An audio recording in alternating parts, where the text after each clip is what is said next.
देखिए ये चीज हम कल पढ़े थे कि वर्क होने की कंडीशन क्या क्या होती है। वर्क होने की कंडीशन क्या क्या होती है? दो कंडीशन होता है जब भी हम कह सकते हैं कि वर्क डन हुआ। पहले क्या था, ये वही चीज लिखा हुआ यहाँ पे, कार्य होने की स्थित दशाएं, यानी कंडीशन क्या क्या हो सकता है। तो इसलिए कार्य होने के लिए दो आवश्यक दशाएं निम्नलिखित है। पहले क्या होता है, वस्तु पर कोई बल लगना चाहिए, और दूसरा हमारा क्या होता है, वस्तु विस्थापित होना चाहिए। यानी हमारा ये हमारा फोर्स हो गया, फोर्स होना चाहिए, और दूसरा हमारे क्या होना चाहिए, डिस्प्लेसमेंट होना चाहिए। ठीक है, किसके लिए? तो वर्क होने के लिए।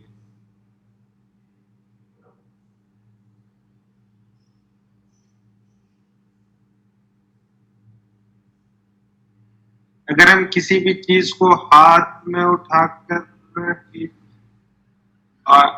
चल रहे हो तो ये वर्क होगा। देखते हैं, अभी उसको डिस्कस करेंगे वो सारी चीजें। वैसा कुछ क्वेश्चन अभी आएगा नेक्स्ट वाले पेज पे, वैसे ही कुछ क्वेश्चन। ठीक है, बताएंगे। ठीक है, देखिए ये चीज कल अपन बता देते, यदि वस्तु पर लगने वाला बल बल यानी फोर्स हमारा शून्य होगा, या वस्तु का विस्थापन शून्य है, अथवा दोनों शून्य है, तो किया गया कार्य भी हमारा शून्य होगा। यानी ये चीजें फोर्स हमारा जीरो हो जाए, या फिर डिस्प्लेसमेंट हमारा जीरो हो जाए, या फिर बोथ यानी दोनों हमारा जीरो हो जाए, तो हम कह सकते हैं कि वर्क डन हमारा जीरो हो जाएगा। ठीक है, अतः कार्य संपन्न होने के लिए दोनों भौतिकी राशियों में से किसी एक का भी परिमाण शून्य नहीं होना चाहिए, यानी दोनों में उसमें जीरो नहीं होना चाहिए। ठीक, देखते हैं। ये चीजें थोड़ा सा समझने में दिक्कत है, लेकिन ये चीजें समझ जाएंगे तो फिर आप इसको ज्यादा तो नहीं है, ज्यादा टफ नहीं है कि समझ में नहीं आएगा, समझ में आ जाएगा ये चीजें। थोड़ा समझने की कोशिश कीजिएगा। ठीक है, देखिए तो थोड़ा बड़ा करते हैं।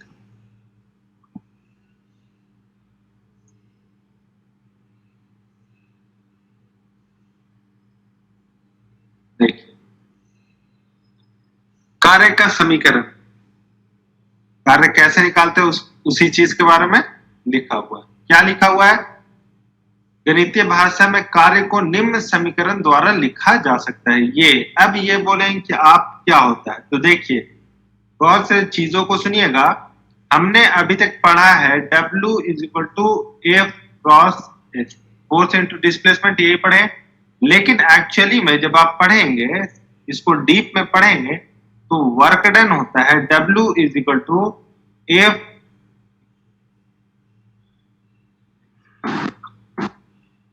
W is equal to F, एक डॉट आता है बीच में और एस होता है। ठीक है, एफ डॉट, इसको हम एफ डॉट एस कहते हैं। ये डॉट जब हम हटाते हैं तो लिखा जाता है एफ एस कॉस थीटा। ये चीजें नई चीजें कहां से आ गई? कॉस थीटा क्या होता है? ठीक है, तो ये चीजें आपको, ये जो चीजें कॉस थीटा, ये आपको टेंथ में पढ़ना है। कहां पढ़ना है? टेंथ में। अभी बस हम आपको बता दे रहे हैं कि चीजें क्या होती है। थीटा जो होता है इसको हम एंगल कहते हैं। एंगल का मतलब वो होता है ये, इसको एंगल कहते हैं। एंगल किसको कहते हैं? जैसे देखते हैं दो लाइन हमारा कट किया, दो लाइन हमारा कट किया, तो ये वाली चीज क्या कहता है? इसको एंगल कहते हैं। यही चीज तो हमारा एंगल होता है। फिर में एंगल क्या होता है? देखिए चीजों को सही से समझिएगा, नहीं समझ में आए तो पूछ लीजिएगा। इसको हिंदी में क्या कहते हैं एंगल को?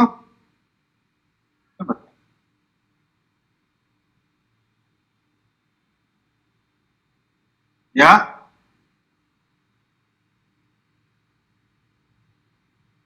बताइए हिंदी में क्या कहते हैं एंगल को, क्या कहते हैं? कोई भी मालूम है? नहीं मालूम है? मैथ्स पढ़े होंगे ना, मैथ।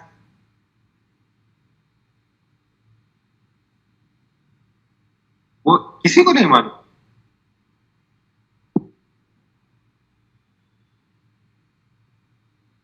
या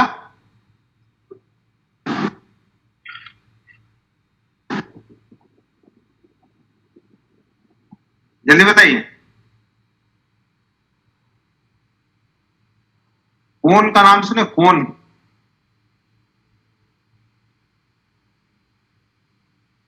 कोण इसी को कहते हैं ना, कोण, वही चीज एंगल होता है, ठीक है।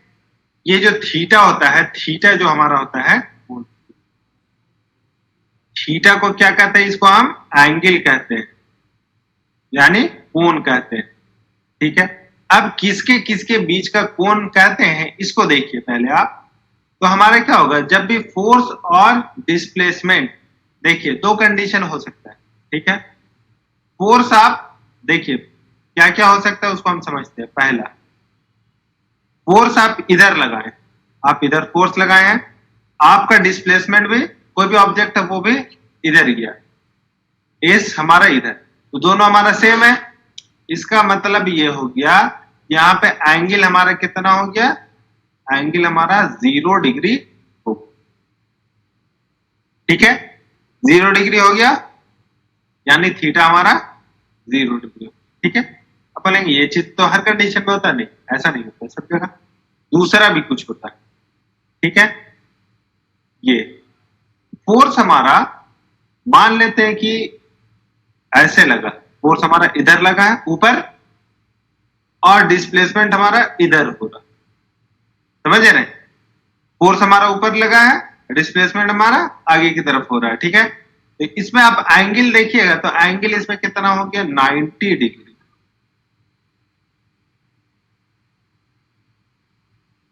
कितना हो गया ये, 90 डिग्री। इसका मतलब थीटा कितना हो गया यहाँ पे, 90 डिग्री, ठीक है। समझ में आया ये चीजें। तीसरा कंडीशन हमारा क्या होता है कि हम फोर्स इधर लगाएं और डिस्प्लेसमेंट हमारा उल्टे डायरेक्शन में, इधर फोर्स, या फिर देखते हैं इधर फोर्स लगाएं, इधर हमारा डिस्प्लेसमेंट, इधर फोर्स लगाएं, डिस्प्लेसमेंट हमारा इधर हो, तो उल्टा डायरेक्शन हो गया। उल्टा डायरेक्शन में थीटा इसको कितना कहते हैं, 180 डिग्री, ठीक है। बातें समझ में आई, 0 डिग्री, 90 डिग्री, 180 डिग्री, तीनों चीजें समझ में आई।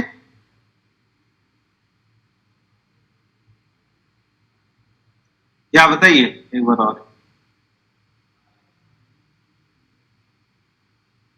और किसी को जल्दी बताइए, नहीं समझ में आया फिर से बताएंगे, उसमें क्या है, कोई दिक्कत नहीं है। मुझे मालूम है कि बहुत लोगों को नहीं आया समझ में।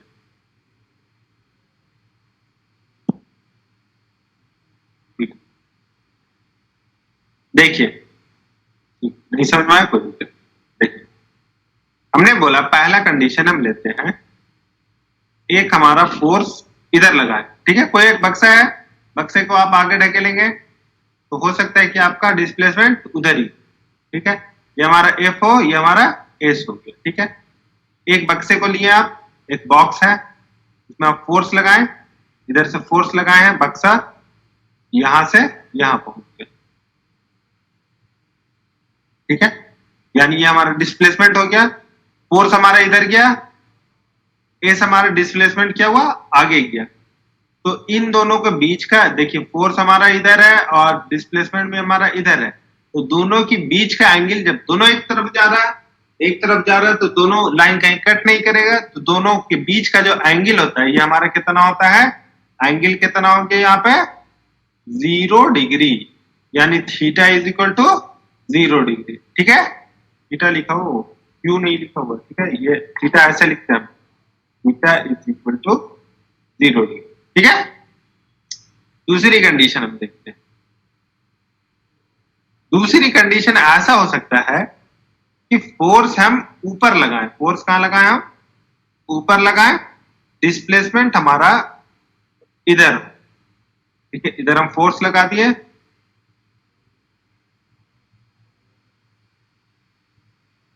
इधर हम फोर्स लगा दिए, इधर हम डिस्प्लेसमेंट, ठीक है। दोनों के बीच की एंगल, तो बीच की एंगल कितनी हो गया हमारा, 90 डिग्री हो, ठीक है। फोर्स ऊपर लग रहा है और डिस्प्लेसमेंट हमारा दाएं बाएं ऊपर नीचे, मतलब ऊपर नीचे नहीं, ऊपर ऊपर या नीचे हमारा फोर्स लग रहा है, दाएं बाएं हमारा, दाएं बाएं आगे पीछे, ये चीज हमारा क्या होता है, किसी भी कंडीशन में हम ले सकते हैं, ठीक है।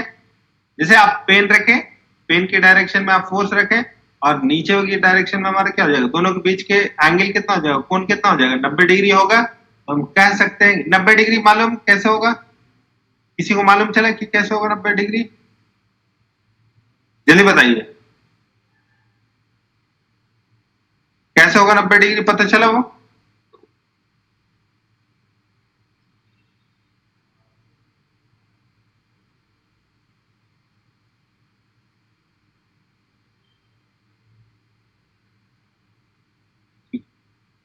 यदि पता चला तो ये हमारा 90 डिग्री हो गया, दूसरा कंडीशन था। तीसरा कंडीशन ऐसा भी हो सकता है, देखिए तीसरा कंडीशन हमारा कुछ ऐसा भी तो हो सकता है कि हम फोर्स हम इधर लगाएं, फोर्स हम आगे की तरफ लगाएं और डिस्प्लेसमेंट हमारा पीछे की तरफ हो जाए। कुछ चीजें ऐसी भी आएगी अभी, ठीक है। फोर्स हम आगे की तरफ लगाए हैं और डिस्प्लेसमेंट हमारा कहां हो गया, उल्टे डायरेक्शन में हो गया। आगे हम धक्का दिए और सामान कहां घसका, तो पीछे घसक गया। तो ये चीज क्या हो गया, उल्टा जा रहा है। उल्टा जा रहा है इसका मतलब हमारा कितना होता है, एंगल हमारा होता है 180 डिग्री, यानी थीटा हमारा कितना हो गया 180। ठीक है, तो अब देखिए कहां कहां क्या हो। ठीक है, ये तो हमारा एंगल हो गया, तो फोर्स और डिस्प्लेसमेंट के बीच का एंगल हो गया। ठीक है, हमारा क्वेश्चन में क्या था, ये चीज अभी हम क्या पढ़े हैं, क्या पढ़े हैं उसको भी देखिए आप। W is equal to F dot S, इसको हम क्या लिखते हैं, एफ एस कॉस थीटा। ठीक है, तो देखिए कॉस थीटा, हम थीटा का वैल्यू निकाले, अभी कॉस थीटा का वैल्यू हम नहीं निकाले हैं। तो तीन कंडीशन होता है।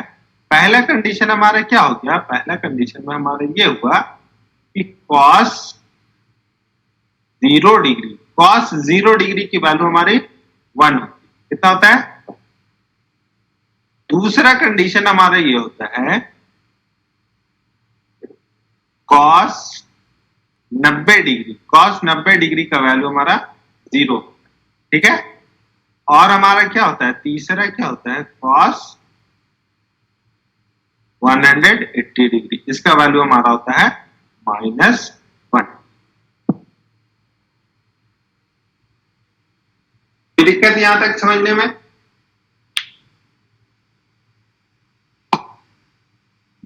चीजें समझ में आई या नहीं आई अभी भी?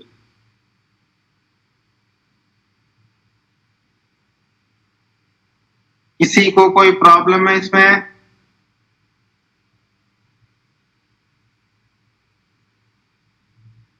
जल्दी बताइए।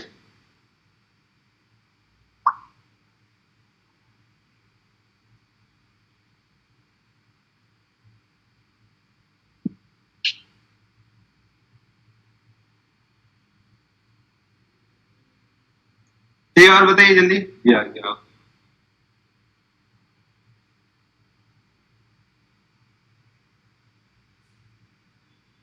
तो ये चीज हमारी कंडीशन होती है, ये सारी चीजें। कॉस 0 डिग्री 1 होता है, कॉस 90 डिग्री 0 होता है, कॉस 180 डिग्री हमारा -1 होता है। ठीक है, ये याद रखिएगा अभी, वो ये सारी चीजें वहीं पे लिखा होगा। देखिए देखिए, अब इसको पढ़िए कि क्या है। ठीक है, गणितीय भाषा में कार्य को निम्न समीकरण द्वारा व्यक्त किया जा सकता है, W is equal to F S cos theta होता है। ठीक है, जहां एफ हमारा बल हो गया, एस हमारा विस्थापन हो गया, थीटा हमारा, थीटा क्या होता है, बल सादिश एवं विस्थापन सादिश के बीच का कोण होता है, यानी फोर्स और डिस्प्लेसमेंट के बीच का एंगल होता है। वही चीज आपको बताए थे। ठीक है, इसको समझने के लिए तीन स्थितियां हैं, तीन ये चीजें। पहला स्थिति कंडीशन 1 क्या है, जब बल सादिश यानी फोर्स का मैग्नीट्यूड, ये फोर्स का मैग्नीट्यूड एवं विस्थापन सादिश, ये सादिश, ये चीज होगी ना हमारा वेक्टर क्वांटिटी, सादिश राशि आदिश राशि। ठीक है, तो ये क्या होता है हमारा वेक्टर, जब बल सादिश एवं विस्थापन सादिश एक ही दिशा में हो तो उसके बीच का कोण 0 डिग्री होता है। इस स्थिति में कार्य धनात्मक होता है। यानी ये चीज हमारा क्या होता है, हमारा एंगल, देखिए एक ही कंडीशन है, कंडीशन 1 देखिए आप, सॉरी कंडीशन ए देखिए, यहाँ पे जो हम बनाए हैं, फोर्स हमारा उधर ही जा रहा है, डिस्प्लेसमेंट हमारा उधर ही जा रहा है। फोर्स हमारा क्या होता है, फोर्स भी हमारा वेक्टर क्वांटिटी होता है, डिस्प्लेसमेंट भी हमारा वेक्टर क्वांटिटी होता है। इसका मतलब दोनों के पास डायरेक्शन है, दोनों के पास डायरेक्शन है, दोनों हमारा एंगल बनाएगा दोनों डायरेक्शन। तो हमारा 0 डिग्री होगा, cos 0 हमारा कितना होता है 1 होता है। cos 0 अगर 1 होता है तो एफ एस cos थीटा की जगह एफ एस कर दीजिएगा, तो आपका आंसर जब भी आएगा ये पॉजिटिव में आएगा। cos का वैल्यू कितना होगा 1। पहला कंडीशन में हम बोल रहे हैं कंडीशन ए के बारे में, cos 0 डिग्री हमारा 1 होता है, इसलिए हमारा ये चीज हमारा कितना हो गया पॉजिटिव हो गया, ठीक है।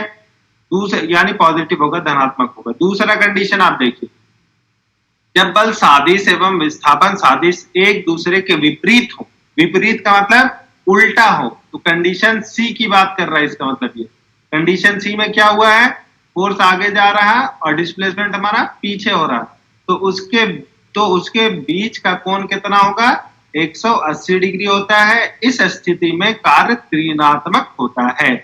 अब कार्य कैसे ऋणात्मक हो जाएगा इसमें, तो cos 180 कितना होता है, अभी हम आपको बताएं cos 180 डिग्री कितना होता है, cos 180 तो -1। तो -1 अगर आप यहाँ पे रख दीजिएगा तो क्या होगा, किसी भी चीज को -1 से मल्टीप्लाई कर दीजिएगा, इसका मतलब निगेटिव कर देगा, ठीक है। एफ हमारा कुछ जैसे 10 था, डिस्प्लेसमेंट हमारा 10 हो गया, तो 10 है 100 हो गया 100, और इसको -1 से कर दीजिएगा तो निगेटिव आ जाएगा, माइनस में आएगा। इसीलिए कह रहा है कि यहाँ इस स्थिति में कार्य हमारा ऋणात्मक होता है, यानी वर्क हमारा क्या हो जाएगा निगेटिव हो जाता है, ठीक है। तीसरा कंडीशन आप देखिए यहाँ पे, वहां पे थोड़ा सा ये एबीसी उल्टा लिखा गया, एसीबी दिया हुआ है ऐसे, लेकिन एबीसी लिख दिया, ठीक है। उस चीज को देख लीजिएगा आप लोग। जब बल तीसरा कंडीशन देखिए, तीसरा, जब बल सादिश लग रहा है एवं वस्तु में कोई विस्थापन ना हो, तो F तथा S के बीच का कोण 90 डिग्री का होता है। इस स्थिति में कार्य शून्य होता है। जैसे बी वाला कंडीशन देखिए आप यहाँ पे, F हमारा ऊपर लग रहा है, S हमारा इधर लग रहा है, तो हमारा बीच का एंगल 90 डिग्री हो गया। बीच का एंगल हमारा 90 डिग्री हो गया, तो cos 90 कितना होता है, cos 90 हमारा cos 90 कितना होता है अभी बताएं, cos 90 हमारा 0 होता है।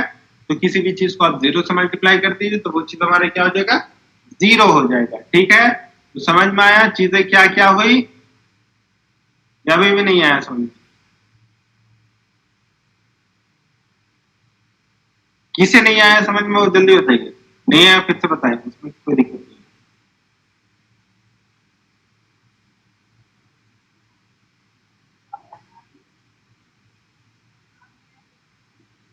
अच्छा आ गया आप लोग, सही है, बढ़िया आ गया, तो सही है, चलिए ठीक। देखिए अब किसी ने क्वेश्चन पूछा था ना अभी, अब बताते हैं, देखते हैं ये क्वेश्चन दिया हुआ है।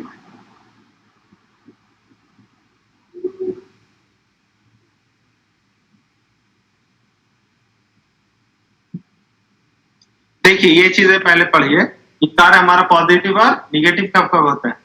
निगेटिव वर्क कब कहलाएगा, जब बल वस्तु के विस्थापन की दिशा के विपरीत दिशा में लग रहा हो, तो दोनों कार्य के बीच 180 डिग्री का कोण बनता है। इस स्थिति में कार्य का परिणाम ऋणात्मक होता है, तक किया गया कार्य ऋणात्मक माना जाएगा।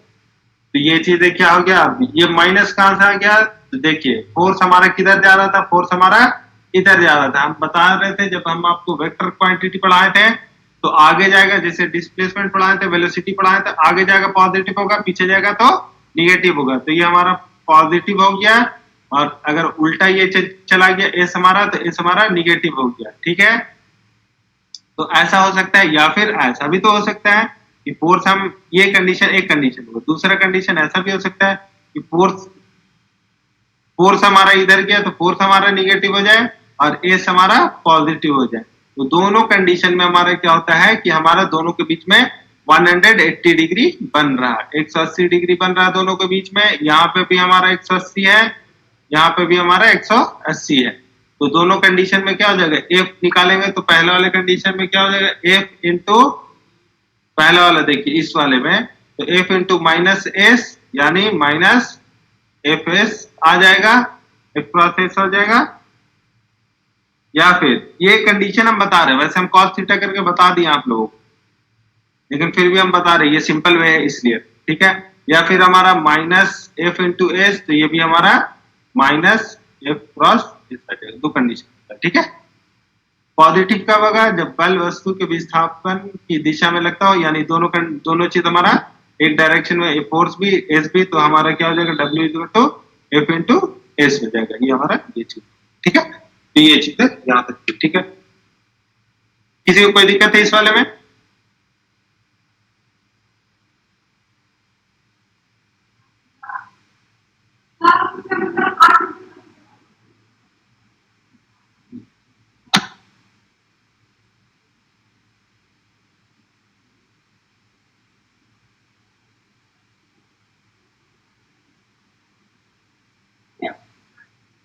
चलिए ठीक है, देखते हैं। एक चीजों को समझिए आप, ठीक है।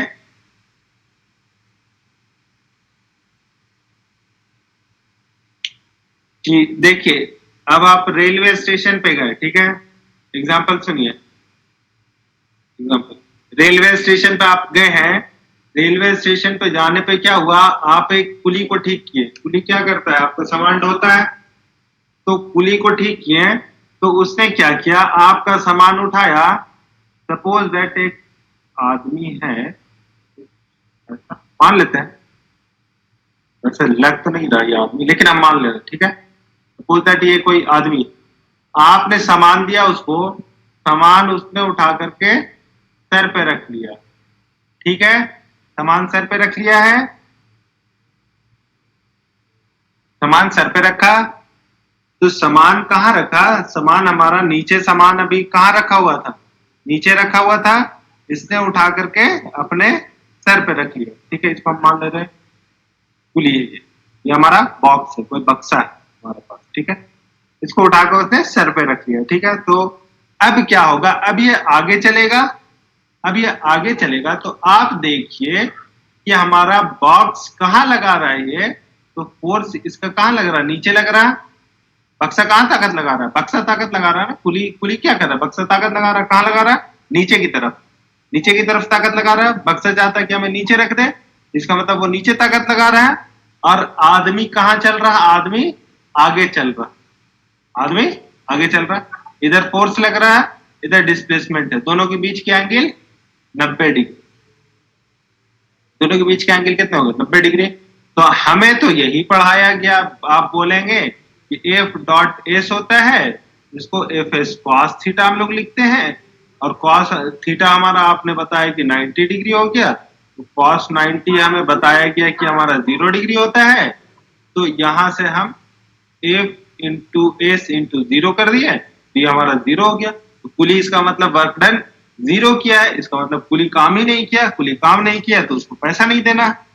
ऐसा होगा क्या?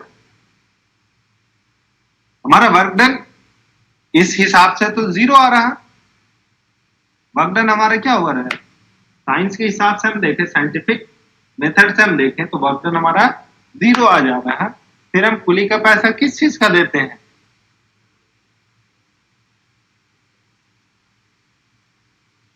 तो कुली जो होता है ये हमारा साइंटिफिकली जो होता है, ये हमारा वर्क डन 0 होता है। लेकिन कुली बस ये चीजें होता है कि हमारा कुली सामान जो रखा है वो हमारा वर्क डन अगेंस्ट ग्रेविटी होता है।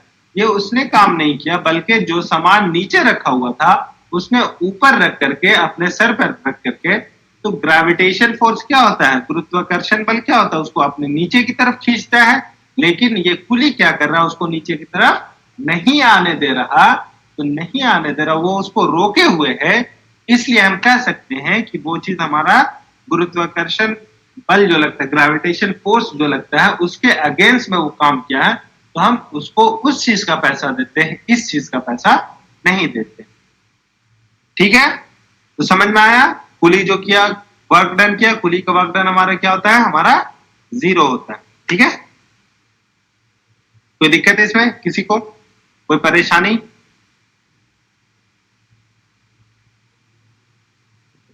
समझ में आ जा रहा है?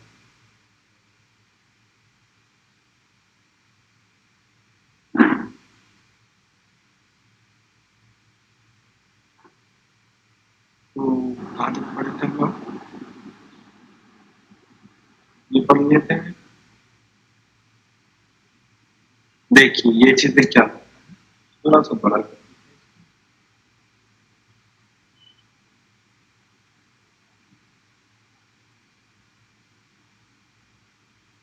देखिए धनात्मक बल एवं ऋणात्मक बल, ये चीज तो आपको मालूम है, पॉजिटिव फोर्स और निगेटिव फोर्स।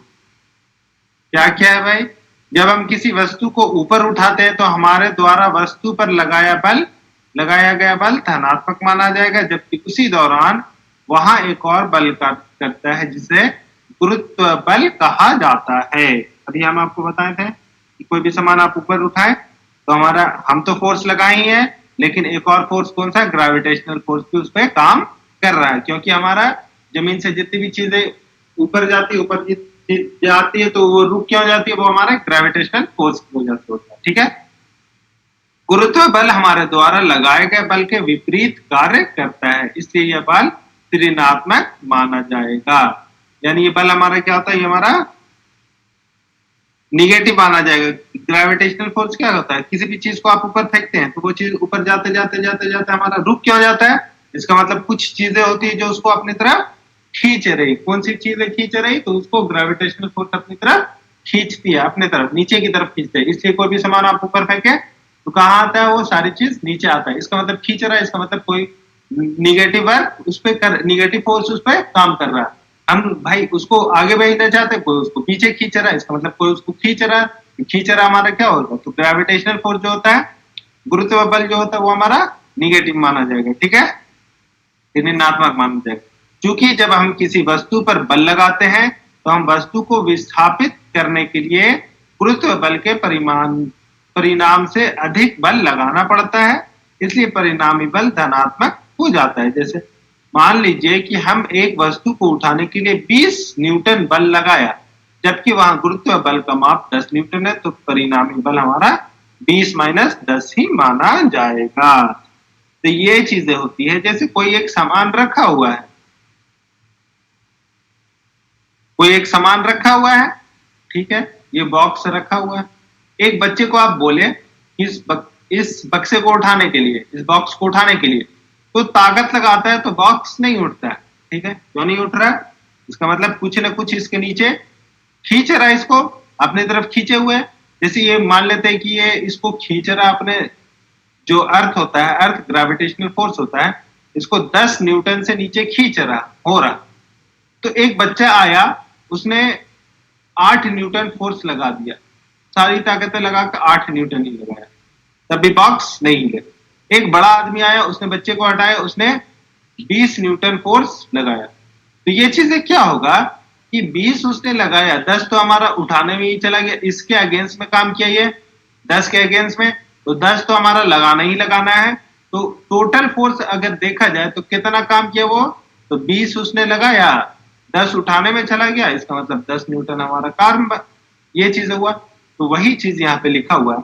मान लीजिए कि हमने एक वस्तु को उठाने के लिए 20 न्यूटन का बल लगाया, जबकि वहां गुरुत्व बल का माप 10 न्यूटन है, तो परिणामी बल कितना होगा, 20 माइनस 10 यानी 10 न्यूटन। इस स्थिति में वस्तु को विस्थापन करने में हमने कुल 10 न्यूटन ही बल लगाया, जबकि गुरुत्व त्वरण लगता है, वहां गुरुत्व बल F इक्वल टू mg होता है। यानी ये वहां पे हमारा क्या होता है, ग्रेविटेशन फोर्स वहां पे लगता है। ठीक है, चीजें समझ में आई या अभी भी नहीं आई इसमें?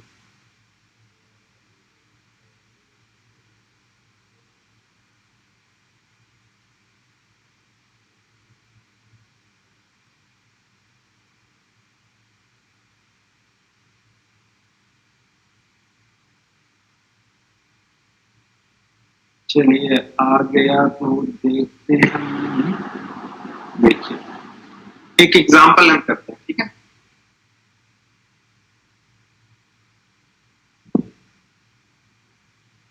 एग्जाम्पल 4, एक कुली एक 25 किलो का बोझ 2 मीटर ऊपर उठाकर अपने सर पर रखता है, तो उस बोझ पर उसके द्वारा किए गए कार्य का परिकलन कीजिए।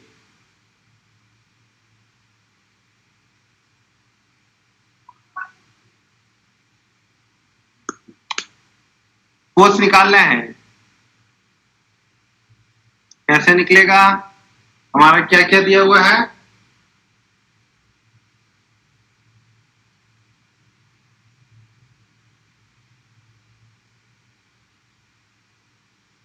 देखिए 25 किलो का ये है कितना 2 मीटर। देखिए हमने आपको बताया कि हम उसको किस चीज का पैसा देते हैं, ग्रेविटेशनल फोर्स के अगेंस्ट जो काम करता है उस चीज का। तो जो भी चीज आप ऊपर से नीचे की तरफ फेंकते हैं ये कितने के हिसाब से आता है, 10 मीटर पर सेकंड स्क्वायर के हिसाब से वो नीचे आते जाता है। कोई भी चीज होती है इसको हम कहते हैं जी, यानी ग्रेविटेशनल फोर्स ये sorry acceleration due to gravity. यानी कोई भी चीज आप फेंकेंगे, पत्थर फेंके या कुछ भी फेंके तो ऊपर जाता है तो उसका एक्सेलरेशन ऊपर जाने में, ऊपर जब जाता है तो g इक्वल टू -10 मीटर पर सेकंड स्क्वायर होता है, और जब नीचे आता है तो g इक्वल टू +10 मीटर पर सेकंड स्क्वायर होता है। यानी इसी चीज को हम g कहते हैं, एक्सेलरेशन ड्यू टू ग्रेविटी। कोई भी पत्थर फेंके आप ऊपर तो -10 मीटर पर सेकंड स्क्वायर एक्सेलरेशन लग रहा है, इसका मतलब वो कहीं ना कहीं जाकर के रुक जाएगा। ऊपर से आ रहा, अगर आप ऐसे ही छोड़ भी दें तो वो चीज उसका स्पीड हमारा धीरे धीरे धीरे धीरे बढ़ते जाएगा। कोई भी पत्थर हो कुछ भी हो, वो चीज आप ऊपर से फेंके तो उसका स्पीड बढ़ते जाएगा। इसका मतलब हमारा ग्रेविटेशन फोर्स हमारा इस चीज में काम करता है। ठीक है, तो 25 किलो का बोझ है, 25 किलो का बोझ है, इसका मतलब हमारा मास दिया हुआ 25 किलो। ठीक है, 2 मीटर, इसका मतलब डिस्प्लेसमेंट हमारा दिया हुआ 2 मीटर। ठीक है, तो m दिया हुआ तो F निकलेगा, फोर्स इक्वल टू mg होता है। ये हमारा ग्रेविटेशनल फोर्स में होता है। वो चैप्टर आप लोग पढ़े नहीं मतलब सिलेबस में नहीं है तो नहीं पढ़े। ठीक है, mg फोर्स इक्वल टू, तो फोर्स क्या हो जाएगा हमारा 25 इंटू 10 कितना हो गया 250 न्यूटन। 250 न्यूटन हो गया। फोर्स का क्या होता है ये न्यूटन। तो अब हमें क्या करना है, वर्क डन निकालना है। W equal to 250, W equal to क्या होता है F इंटू S। ठीक है, अब देखिए अब दोनों फोर्स हमारा एक ही तरफ लग रहा है। अब देखिए आप बोलेंगे कि यहाँ पे cos थीटा वगैरह तो है ही नहीं, नहीं है, इसलिए कि ये भी हमारा फोर्स नीचे लगता है और ये भी हमारा इसके अगेंस्ट लग रहा है, ये भी हमारा आगे की चीजें जा रहा है, तो वो हमारा क्या हो जाता है, हमारा एक तरफ जाता है। ठीक है, ये हमारा 250 हो गया इंटू 2, इसका मतलब हमारा कितना हो गया 500 न्यूटन मीटर। न्यूटन मीटर को हम क्या कहते हैं, जूल कहते हैं। ये हमारा हो गया 500। ठीक है, किसी को कोई दिक्कत है इसमें?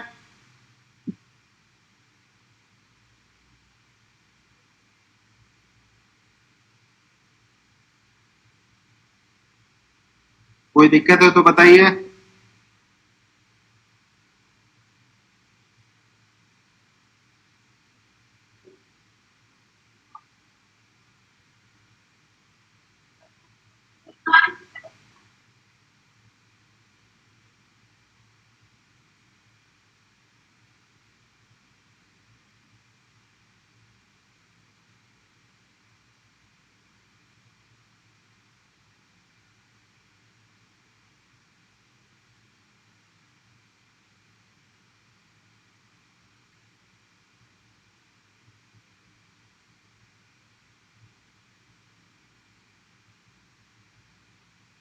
चलिए कोई दिक्कत नहीं है, कुछ क्वेश्चन कर लेते हैं फिर।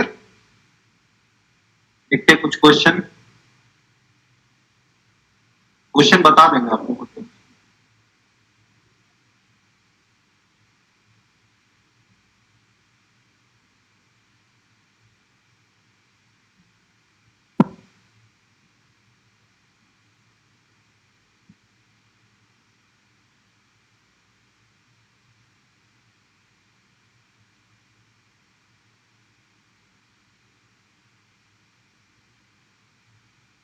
One joule is the amount of work done on an object when a force of displaced by 1 meter along the line of action of force। देखिए एक जूल हम कब कहते हैं, एक जूल काम कब हुआ है, तो कितना हम फोर्स लगाएंगे और उसको 1 मीटर ले जाएंगे तो हमारा ये चीजें 1 जूल होना चाहिए। W is equal to 1 joule, यानी वर्क डन हमारा कितना हुआ 1 जूल। अगर हम किसी फोर्स लगाए हैं, कितना फोर्स हम लगाएंगे और उसको 1 मीटर ले जाएंगे तो वो 1 जूल कहलाएगा। 3 न्यूटन, 2 न्यूटन, 1 न्यूटन, किसको मल्टीप्लाई करेंगे 1 मीटर से कि हमारा 1 जूल आ जाए। वही चीज होगा, कितने न्यूटन फोर्स होना चाहिए 3 को 2 न्यूटन, 1 न्यूटन, इसको मल्टीप्लाई करेंगे 1 मीटर से, ये हमारा 1 जूल हो जाए।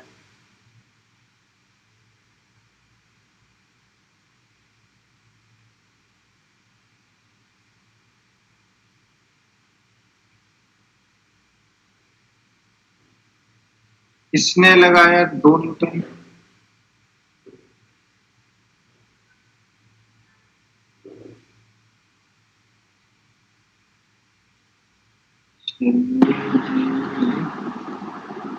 अच्छा ये बताइए कि इन लोगों ने क्यों नहीं किया?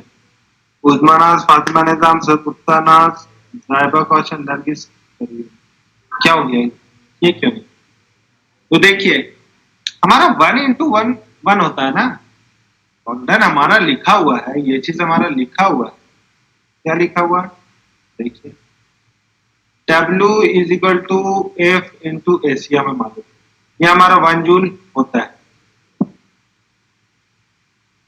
1 जूल, फोर्स कितना होगा? 1 मीटर दिया हुआ, तो इसको 1 से मल्टीप्लाई कीजिएगा तब ना, 1 into 1 1।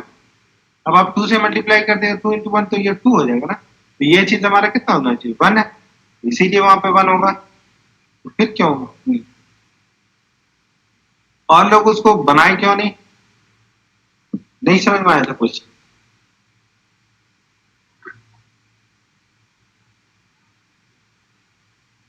देखिए थोड़ा सा ये force of 5 Newton is acting on an object, ठीक है, वो एक फोर्स है जो, ये एक फोर्स किसी ऑब्जेक्ट पे काम कर रहा है। कितना है फोर्स? 5 न्यूटन है। The object is displaced 2 metre in the direction of force, object को डिस्प्लेस किया गया, यानी हमारा उसको घसकाया है, डिस्प्लेसमेंट हुआ 2 मीटर उसी डायरेक्शन में जिस तरफ फोर्स है। दोनों दोनों का डायरेक्शन सेम है, ये चीज याद रखिएगा, दोनों का डायरेक्शन सेम है, तो क्या होगा?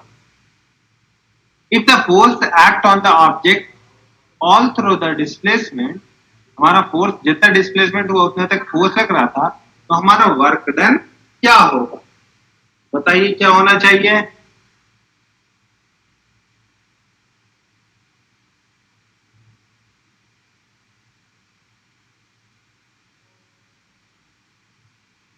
आपके पास टाइम है, आराम से उसको कैलकुलेट कीजिए, समझ लीजिए क्वेश्चन, अभी भी आपके पास टाइम है, आराम से जवाब दिए, कोई जल्दी नहीं है, गलत के लिए जल्दी में ही हड़बड़ में ही गलत आता आंसर।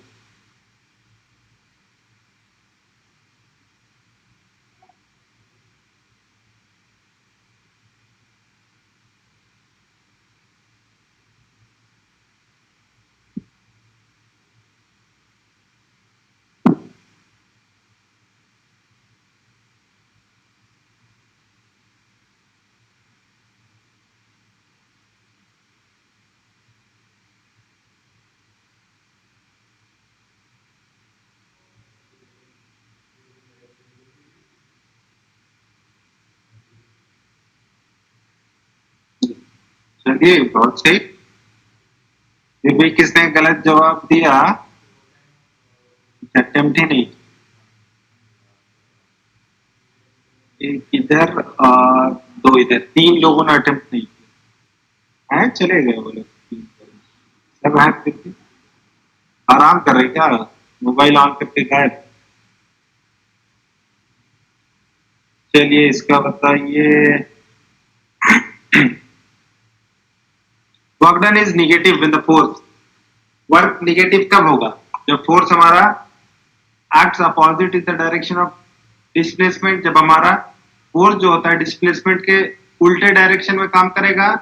दूसरा, acts in the same direction of displacement, यानी जिधर फोर्स है उधर ही डिस्प्लेसमेंट होगा। तीसरा हमारा acts opposite to the direction of magnitude, acts opposite to the direction of magnitude, ये ऑप्शन ही नहीं होता, ऐसा कुछ नहीं होता, acts opposite to the direction, परिमाण के विपरीत दिशा। नहीं ये चीज छोड़िए, पहला और दूसरा बताइए क्या होगा?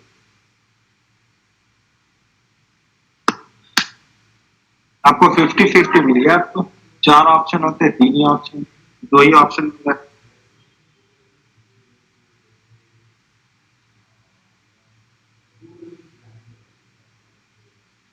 Work done is negative when force जब हमारा वर्क डन निगेटिव कब होगा? जब हमारा फोर्स उल्टे डायरेक्शन में काम करेगा। अच्छे, किसने लगाया?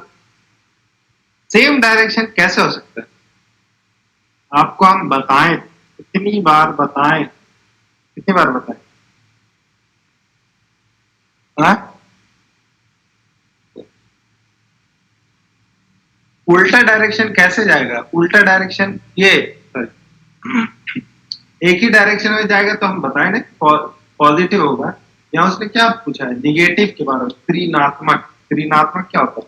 जब हमारा उल्टे डायरेक्शन में जाएगा फोर्स, अगर आगे जा रहा है तो डिस्प्लेसमेंट हमारा पीछे जाएगा, तब ना हम कहेंगे कि निगेटिव होगा। फिर क्या दिक्कत हो जाती है? कोई दिक्कत है इसमें? हाँ, कोई दिक्कत है तो बताइए। अभी आपको हम पढ़ाए हैं।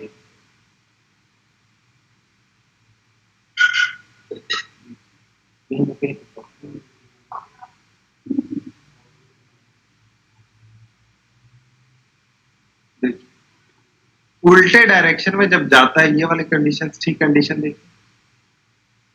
इसमें हमारा क्या होता है? निगेटिव होता है ना फोर्स। फोर्स क्या होगा इसमें? निगेटिव नहीं होगा। शुरू वाला में पॉजिटिव होगा। ये चीज तो पढ़ा चुके हैं, फिर क्या का दिक्कत?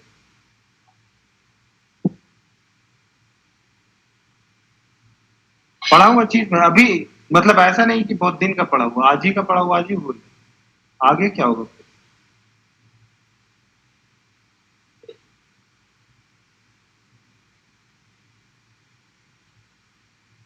Work work is done when the force is in the direction of displacement।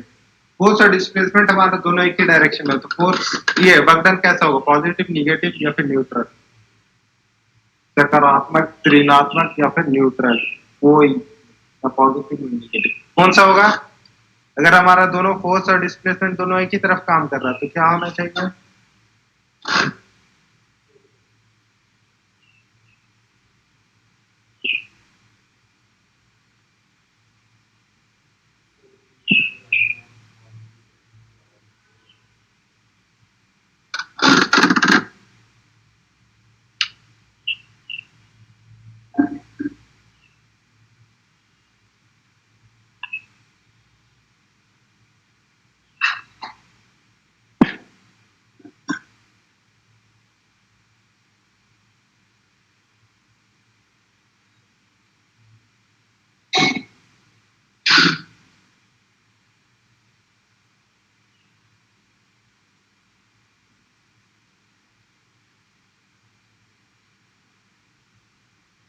चलिए, बहुत सही।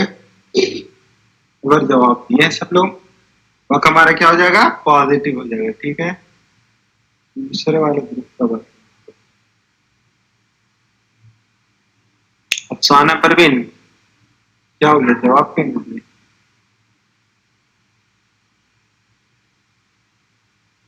और क्वेश्चन का चलिए, क्वेश्चन और।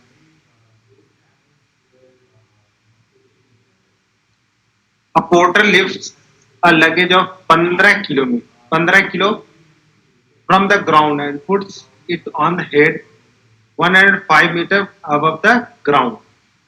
ठीक है, calculate the work done by him on the luggage. एक आदमी है, उसने 15 किलो का सामान उठाया, कितना दूरी तक, और अपने सर पे रखा। अपने सर पे रखने का मतलब उसने डिस्प्लेसमेंट जमीन से उठाया, सर पे रख लिया। कितना दूरी? 1.5 मीटर। 15 किलो का सामान है, तो कैसे निकलेगा? कितना वर्क किया? 15 किलो का सामान है, तो उसमें फिर हमें फोर्स निकालना पड़ेगा। फोर्स कैसे निकालेंगे हम? तो 15, अभी हम बताए हैं इसे, ये एग्जाम्पल में ऐसे ही कुछ क्वेश्चन था, सेम क्वेश्चन वैसे ही था। 15 किलो का सामान है, 1.5 मीटर तक चला है। 15 किलो का सामान है, वहां से हम लोग निकालेंगे पहले फोर्स। फोर्स कैसे निकालेंगे? तो F is equal to M G होता है। 15 किलो दिया हुआ है, जी का वैल्यू हमारा 10 होता है, तो कितना होता है वहां से? 1.5 मीटर हमारा डिस्प्लेसमेंट हुआ। तो बताइए कि कितना वर्क डन होना चाहिए?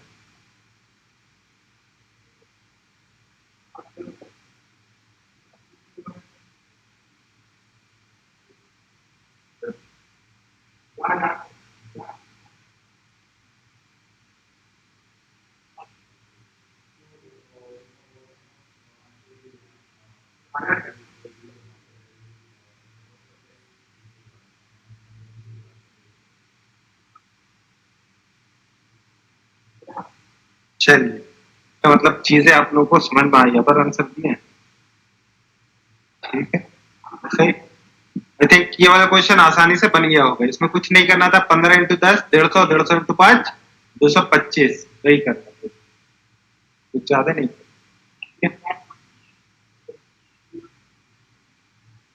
और क्वेश्चन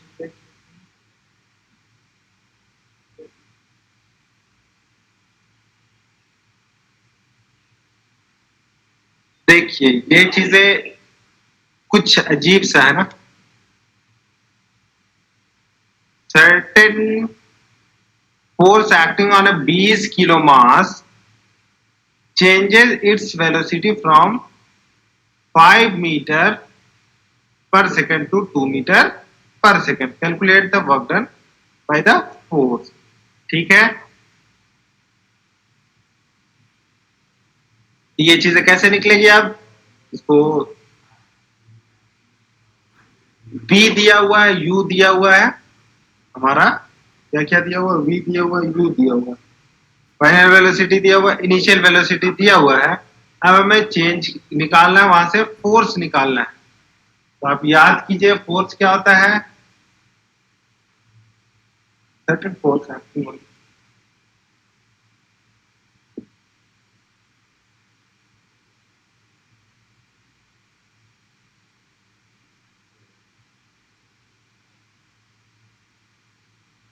क्वेश्चन याद आ गया है, certain force acting on 20 kilo,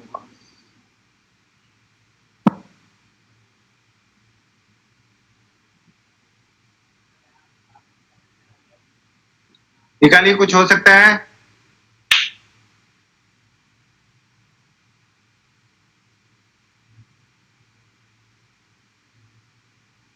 calculate the work done by the force,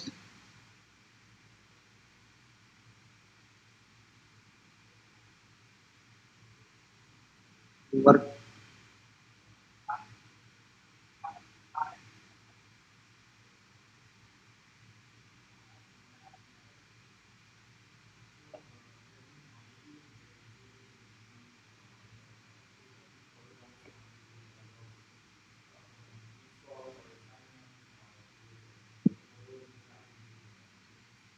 अच्छा निकल गया, किस किस निकल गया?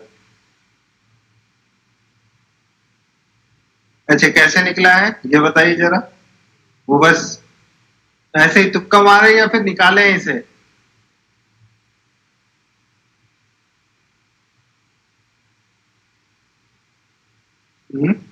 बताइए,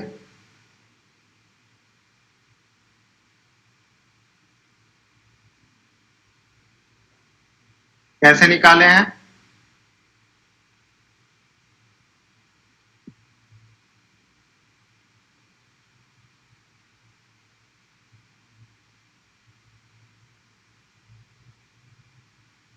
कैसे कैलकुलेट किए?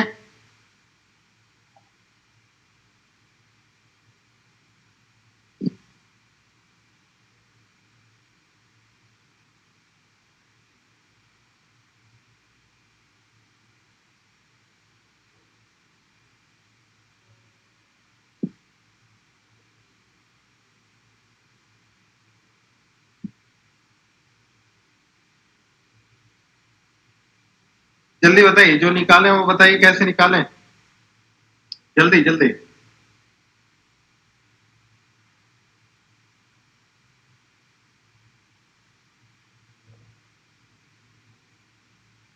कोई नहीं, जल्दी बताइए, तब तो बताएंगे फिर।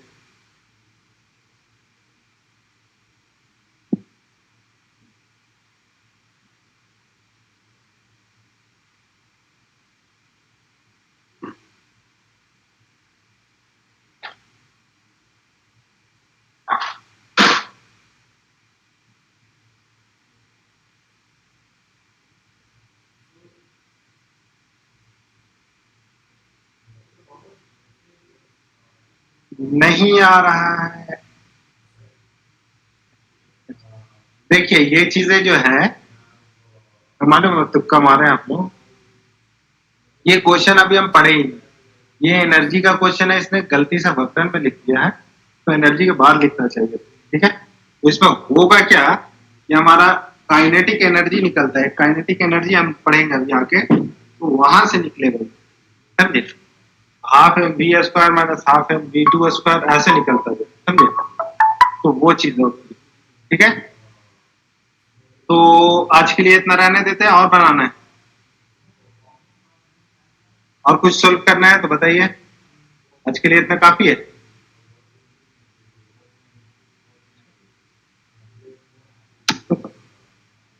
चलिए आज के लिए इतना ही रहने देते हैं, बाकी नेक्स्ट क्लास में देखें। कल हम इसके आगे एनर्जी के बारे में पढ़ें, तो कल उसी चीज को देखें। ठीक है, कोई दिक्कत, किसी को कुछ पूछना है तो बताइए।